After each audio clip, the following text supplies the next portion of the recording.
Welcome to an audio version of an original article by Kathi Kresol, operator of Haunted Rockford Paranormal Events, Rockford, Illinois. This audio presentation is entitled Fire and Ice and contains the 2020 story of the same name. The article was first published in the Rock River Times. February 15th, 1911, was a day that many people in Rockford would remember for a long time. It was an unusual day for a couple of reasons.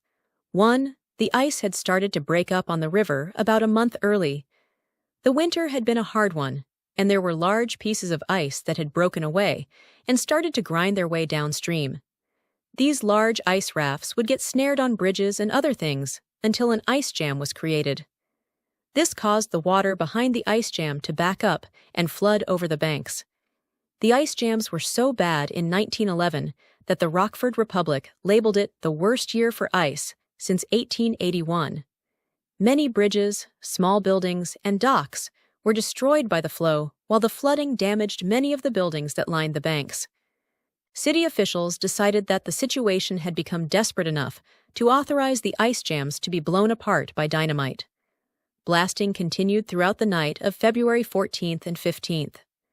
This situation may have contributed to the second reason February 15th would remain in the memories of all those who lived here during that time. When an explosion happened at 12:45 a.m. on February 15th, many people mistakenly thought it was the work being done on the river. Of course, the people who lived around the 700 block of Corbin Street knew differently. All of the windows of the house that faced the two-storied home at 711 were blown out by the explosion. Joseph Vitoli, his wife Rena, and their two children had been in bed for hours at the time of the explosion. Rena was on the side of the bed closest to the window. She preferred that side because it made it easier for her to get up in the middle of the night without disturbing Joseph. Rena was 8 months pregnant and made frequent trips to the bathroom. Their 1-year-old son, Felipe, slept in his parents' bed, cradled in his mother's arms. Their young daughter had a cot next to the bed. The bomb was placed on the windowsill just 2 feet from Rena's head. The next-door neighbors, the Giacoloni family, heard footsteps in the area between the houses a couple of minutes before the explosion. The police later determined that a long fuse had been used to give the bomber ample time to escape before the explosion. The blast blew inward, and the iron headboard of the bed was twisted nearly in half. The debris was blown right into Rena's head and arm, causing extensive injury. One piece of debris ripped through her arm and struck the sleeping child she held. It caused a compound break in the 1-year-old child's arm.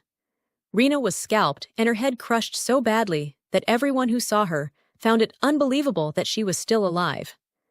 The entire family was rushed to the hospital. Doctors hurried to do what they could for the injured mother, but the damage was just too extensive. Joseph stayed by his wife's side until she took her last breath at 7:15 that night. The reporters of the day stated that Joseph was crushed by the death of his wife. They had been married 10 years that month. They left 2 of their older children behind when they moved from Italy around 1905. The couple spent 3 years in New York before settling in Rockford. Authorities struggled right from the beginning with this case.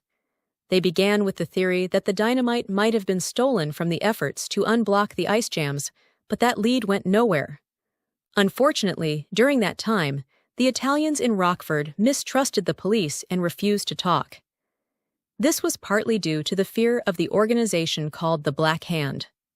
From January through March of 1911, there were at least 18 murders, scores of stabbings, over 100 bomb explosions, and thousands of dollars reported paid out to blackmail rings. All of these crimes were attributed to the men who ran the Black Hand organization in Chicago's Little Italy. The men would send families warnings that included a black handprint.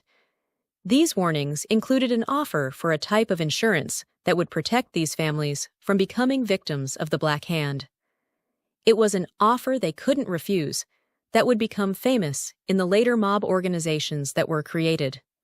When families wouldn't or couldn't pay, bad things would happen to one or all of the members.